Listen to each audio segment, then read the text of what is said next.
My name is Alicia, and today we are at Burloak Park in Burlington, Ontario, overlooking Lake Ontario. What many people do not know is that under these waters lurks a highly invasive species, the sea lamprey. The sea lamprey can be found in all of our Great Lakes, the St. Lawrence Seaway, as well as all surrounding streams. You yourself might be wondering what a sea lamprey is, so here's a video. Seeing eel and lamprey side by side, the difference starts to become clear. This is a true vertebrate. This is a protovertebrate. It's just in the process of becoming a vertebrate. It doesn't have a bony backbone. It has no bones in the body at all. It's so primitive it doesn't even have a true jaw. It has no lower mandible. It can't bite, whereas an eel has a true jaw and can actually bite into something. So it's a fish, but it's the very beginning of the fish lineage. Around 300 million years of evolution separate these two animals. In fact, we have more in common with the eel than the eel does with the lamprey. So the predation is all about this structure on the front, is it? Right. And it's rather deceptive because you think, wow, all those teeth. They are teeth, but not in the way we think of them. They're not to bite. These are just grippers. It's like having gripper gloves to be able to grab something that's slimy. The thing that does the damage is actually down here in the mouth itself. So it has a tongue, much like the eel has a tongue, and on that tongue are chisel-like teeth. So this tongue is acting like a piston. It's going to come out, and actually it rasps a hole in a fish.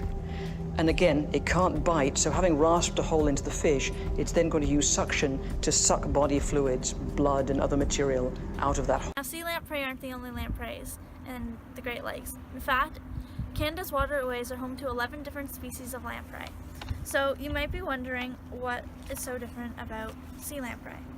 Well, let's take a look back at the fishing industry in the Great Lakes between 1968 and 1971.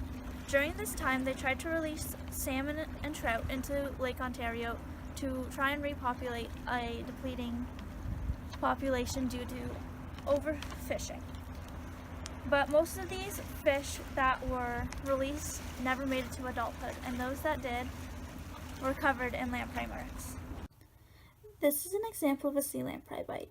The reason why sea lamprey are so much worse for fish than the native lamprey are due to the fact that they didn't evolve together.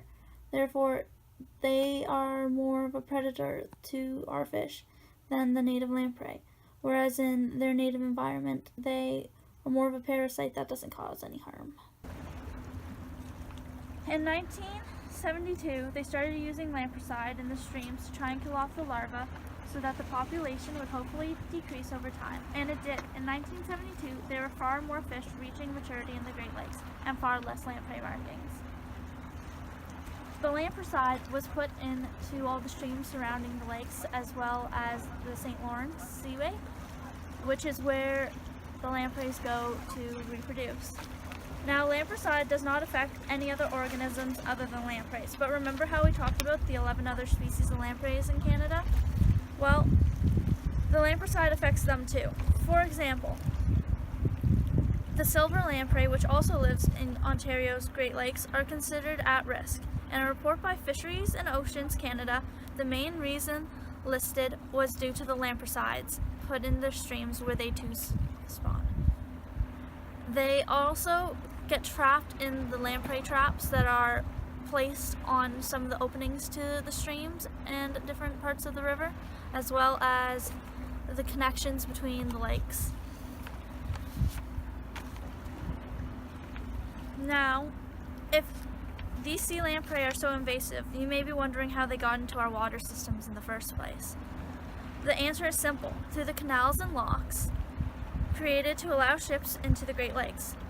They connect all the Great Lakes that border Canada and the United States and the St. Lawrence River to each other, which through the St. Lawrence River are connected to the ocean. However, it is also questioned if the sea lamprey are indeed native to Lake Ontario, as reports of them go all the way back to 1835.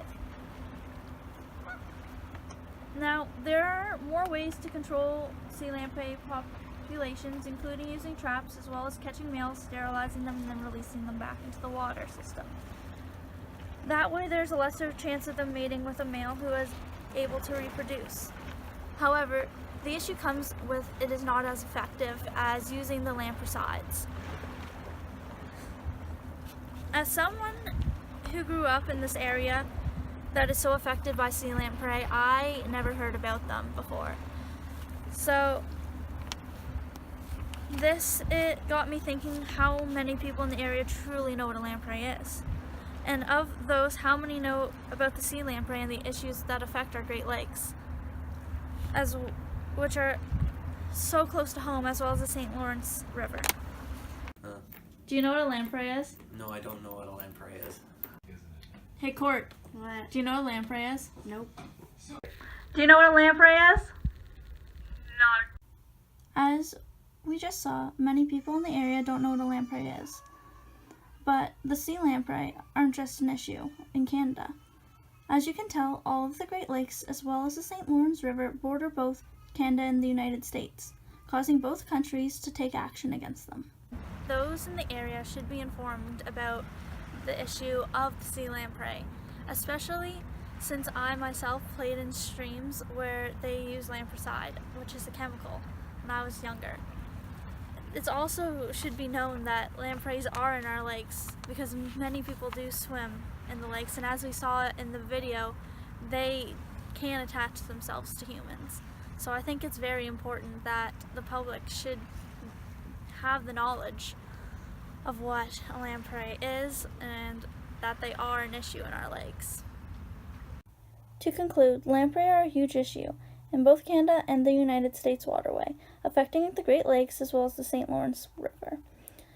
They affect our fishing industry, and in attempts to control their population, we are highly harming our own population of native lamprey.